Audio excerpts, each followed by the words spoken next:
Assalamualaikum warahmatullahi wabarakatuh. Para pemirsa yang dimuliakan Allah Subhanahu wa taala, berjumpa kembali dengan saya pribadi Dr. Yulen Azhari, SOSI SHMH.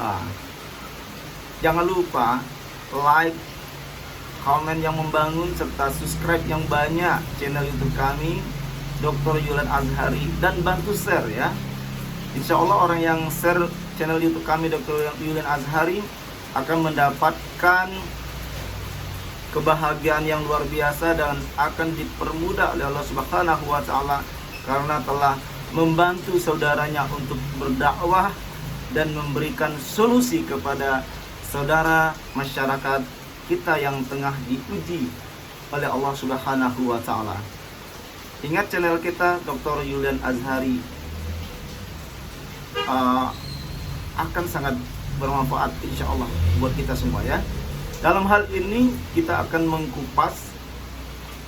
mengkaji yang tengah-tengah terjadi di masyarakat kita, yaitu adalah adanya tes kehamilan di salah satu sekolah di daerah Cianjur, Jawa Barat. Nah, mengapa hal ini terjadi? Mungkin sudah lama dan acara ini juga sudah diselenggarakan oleh panitia, para pemerintah setempat ya, dan merupakan suatu kesepakatan bersama karena sudah urgent. Kalau belum urgent, belum ibaratnya mendesak, tidak mungkin ini dilaksanakan karena tujuannya bagus sekali kan, untuk menegakkan kedisiplinan terhadap siswa di salah satu sekolah. Karena akan bahaya sekali apabila terjadi kepada siswi yang belum cukup umur atau mereka tengah ya menempuh pendidikan di sekolah SMA atau SMP. Apabila mereka terjadi kehamilan, mereka terjadi sesuatu hal yang tidak diinginkan oleh dirinya sendiri atau kedua orang tuanya.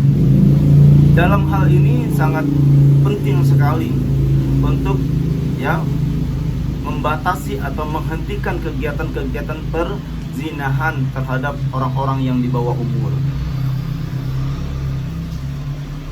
Kami para ulama tentunya sangat sepakat. Inilah salah satu cara, yaitu untuk menghentikan pernikahan dini. Kenapa pernikahan dini ini dilarang di negara kita terutama? Karena ini akan merusak generasi bangsa. Karena seseorang masih muda, masih bocah dan masih anak-anak, tetapi dengan adanya pernikahan dini, dia diberikan beban yang sangat luar biasa. Dia harus menghidupi anaknya, dia akan menghidupi bayinya yang masih kecil-kecil, padahal dia mungkin masih berumur 14 atau 15 tahun. Nah, dalam hal ini sangat berbahaya sekali. Bagaimana dia akan memikirkan nasib bangsa ini ke depan, tetapi dirinya sendiri aja tidak bisa dia selamatkan. Dia sudah harus dibebankan dengan memberi makan anaknya, menyusui anaknya, bekerja keras, padahal dalam seusia dia SMP atau SMA itu dia harus pada posisi yang benar-benar untuk belajar, menyelesaikan studinya, belajar dengan baik, dan benar-benar memberikan sesuatu yang baik buat keluarganya dan negaranya. Nah, apabila terjadi pro dan kontra dalam hal ini, wajar saja. Namanya kita manusia juga punya pemikiran masing-masing, tetapi kalau menurut ya kita secara asas manfaatnya dilakukan, yaitu tes kehamilan pada siswi SMA ataupun SMP dan seterusnya, mereka yang dikira atau mereka yang sudah pada titik remaja, ini sangat penting apabila ini dikehendaki. Tetapi kalau belum dikehendaki ya jangan dulu. Lihat kondisi sosial yang ada pada daerah setempat atau di sekolahan, di salah satu sekolahan. Karena ini merupakan suatu strategi untuk meningkatkan kesadaran kedisiplinan terhadap anak-anak generasi bangsa.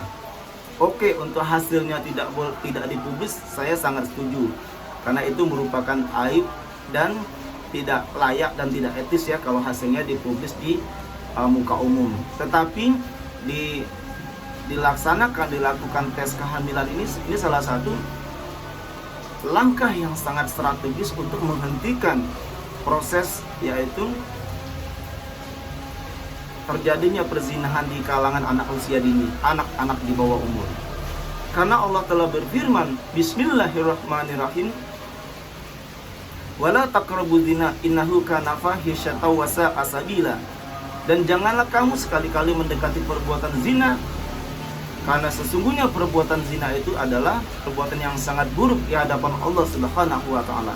Kita berkaca di kacamata Islam bahwa perbuatan zina itu adalah perbuatan yang sangat dilaknat oleh Allah Subhanahu wa taala, apalagi ini terjadi kepada anak-anak di bawah umur, anak-anak yang masih muda belia, yang belum mengerti akan bagaimana sih nantinya kalau saya telah menikah, telah punya suami, telah punya bayi, yang seharusnya masa keremajaan saya belum habis, ternyata telah direnggut dengan nasib yang seperti ini. Hal ini sangat mengenaskan dan menjadi education kita semua bagi warga negara, warga bangsa yang lain, bagi warga negara yang lain yang ada di Indonesia ini. Ini sangat menjadikan edukasi kepada kita semua, karena dengan kejadian ini kita bisa belajar, wah janganlah saya melakukan yaitu perbuatan-perbuatan yang tercela pada saat SMP atau SMA, karena akan terjadi hamil nanti. Kalau hamil nanti bagaimana orang tua saya malu, begitu juga saya menghidupi anak saya, gimana saya belum kerja, nilai saya jelek. Anak harus berpikir ke masa depan yang lebih bagus, sehingga kita menyadari anak-anak yang pada posisi SMA sekarang ini dan SMP, fokuslah belajar, fokuslah untuk belajar yang tekun, membantu orang tua, ya, meningkatkan semua kualitas potensi yang ada pada diri kita. Jangan dulu pacaran, nggak usah pacaran itu mah gampang, nanti kalau sudah kerja orang yang nyari kita. Kalau kita sudah bekerja, kita sudah jadi orang, sudah sukses, orang yang nyari kita yang dibeli orang, ibaratnya seperti itu, baik laki atau perempuan. Yang penting kita punya potensi, kita punya nilai jual. Jadi bukan SMP, SMA sudah sibuk dengan pacaran. Kalau punya anak, masih SMP udah punya anak, na'udzubillah min dzalik, atau SMA belum tamat sekolah. Nah, ini adalah yang perbuatan yang tidak diinginkan sebenarnya. Sudah benar itu dilakukan tes kehamilan pada salah satu sekolah menengah atas di daerah Cianjur sana.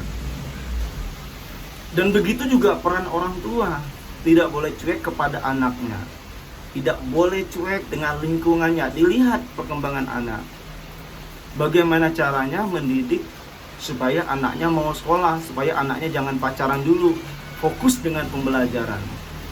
Dia dimotivasi bagaimana kiat-kiat kita untuk menanamkan pemahaman kepada diri anak kita, supaya mereka jangan sibuk dengan berpacaran. Masih kecil, masih SMP, SMA sudah berpacaran. Ini na'udzubillah min dzalik adalah perbuatan-perbuatan yang sangat dikutuk oleh Allah Subhanahu wa taala, karena terjadi dengan kehamilan di luar nikah, dan itu dosanya juga ditanggung oleh orang tuanya karena tidak bisa mendidik si anak tersebut. Pak, bagaimana Pak? Saya tidak bisa untuk ini, anak saya sudah bisa. Diusahakan terlebih dahulu, maksimal terlebih dahulu untuk memberikan pemahaman-pemahaman agama kepada anak, pemahaman-pemahaman akidah terhadap anak, pemahaman-pemahaman fikih, etika, moral, dan seterusnya. Jadi kita selaku orang tua jangan nyerah terlebih dahulu. Nah, ini kebanyakan orang tua cuek, tidak mau memperhatikan kondisi anak tersebut karena anaknya bandel, susah diatur. Belum apa-apa orang tuanya sudah nyerah dan sudah tidak mau memperdulikan anaknya. Bahkan yang lebih bidat lagi, orang tua sendiri mengkomersilkan anaknya. Na'udzubillah min dzalik. Na'udzubillah min dzalik, ini adalah perbuatan yang sangat neraka jahanam di hadapan Allah Subhanahu wa taala. Bahaya sekali. Na'udzubillah min dzalik. Perbuatan-perbuatan ini, ya Allah, kasihan dengan anaknya. Kasihan dengan keturunannya diperlakukan, dan akan menjadi trauma yang sangat berkepanjangan kepada diri si anak tersebut. Dan kita sangat hina di hadapan Allah Subhanahu wa taala apabila ada orang tua yang memperlakukan hal itu. Dan itu pernah terjadi dan banyak terjadi. Kita dapatkan di masyarakat sana, mendengar kejadian-kejadian yang terjadi. Akan sangat hina apabila hal itu terjadi pada diri kita dan keluarga serta anak kita sendiri yang diperlakukan seperti itu.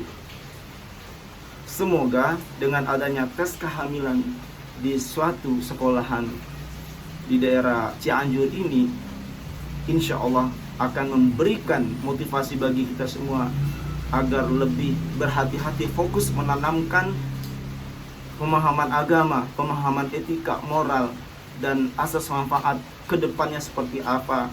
Bahwa kita harus menjadi warga negara yang baik, tidak boleh berbuat munafik kepada negara bangsa kita sendiri, harus mengisi kegiatan kemerdekaan ini dengan positif, berbagai macam talenta, dengan membengkelkan, dengan bertani, bercocok tanam, dengan kegiatan-kegiatan pangan lainnya, penghijauan, bersawah, berdagang, berniaga. Rasulullah aja berniaga. Nah, banyak cara. Yang penting kita jangan malu, jangan kita merasa gengsi dan malu. Apapun bisa kita lakukan untuk mengisi kemerdekaan negara kita yang tercinta ini. Belum bisa kuliah, minimal kita tamat SMA terlebih dahulu. Ada tidak punya uang, ada sekarang paket A, paket B, paket C, banyak sekali. Tinggal dirinya mau nggak kita sekolah. Berbagai macam cara yang harus kita lakukan untuk membesarkan negara kita yang tercinta ini dengan hal-hal yang positif. Belajar menjahit, kayak belajar masak, kita bisa masak, bisa bikin warteg, bisa bikin warung bakso, gerobak pinggir jalan sana. Lama-lama kita bisa punya rumah makan, punya restoran dan seterusnya. Karena tidak ada yang instan, semuanya berawal dari nol. Tinggal anaknya saja, diri kita sendiri mau nggak. Karena di diri setiap orang itu ada potensi, ada kekurangan, dan ada kelebihan. Setiap orang itu ada potensi. Cuman orangnya saja tidak mau menggali potensi yang ada pada dirinya. Berbagai macam potensi yang ada, sekecil apapun potensi yang ada pada diri kita, kalau kita mau menggali dan percaya diri, yakin itu akan menjadi sesuatu hal yang luar biasa, akan menjadi emas berlian pada diri kita, dan kita akan bisa hidup. Di gurun pasir pun kita bisa hidup apabila kita mempunyai keahlian, mempunyai talenta apa saja. Bisa ngebengkel, bisa masak, bisa terampil di bidang akuntansi, komputer, bisa terampil di bidang pencaksilat, atlet, bela diri, sepak bola, voli, kori nasional, kori, hafiz Quran. Di mana-mana sekarang menerima pekerjaan yang hafiz Quran dan seterusnya. Pintar ceramah, dakwah, kori nasional dan seterusnya. Atlet bola voli, atlet sepak bola, instansi semua menerima sekarang talenta-talenta yang kita punya. Karena memang sudah digariskan, seseorang itu di gurun pasir pun akan hidup apabila dia mempunyai talenta, dia mempunyai skill dan mempunyai keahlian. Ya, sekaligus kalau seseorang itu tidak punya keahlian, bisa aja dia mati di lumbung padi, tikus mati di lumbung padi ibaratnya, karena tidak punya keahlian. Kalinya merusak. Nah, kayak tikus kan, tikus mati di lumbung padi. Padahal dia subur daerahnya, hijau, sawah banyak, tapi dia tidak punya kemauan. Nah, mati di negerinya sendiri. Hal-hal yang seperti ini terjadilah kehamilan di luar nikah yang tidak dikehendaki, yang sangat dilaknat oleh Allah Subhanahu wa taala. Ingat, saya ulangi, saya mewakili para ulama, ini perbuatan atau tindakan yang sangat bagus diadakannya tes kehamilan. Dan ingat pada generasi muda semua, marilah kita gali potensi diri kita.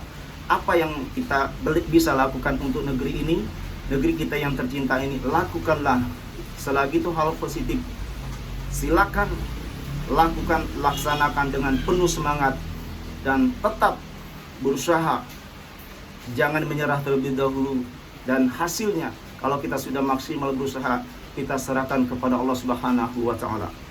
Wallahul muwaffiq ila aqwamit thoriq. Wassalamualaikum warahmatullahi wabarakatuh. Jangan lupa share channel YouTube kami dan bantu like, subscribe yang banyak channel Dr. Yulian Azhari. Ingat, channel YouTube kami Dr. Yulian Azhari. Barakallah.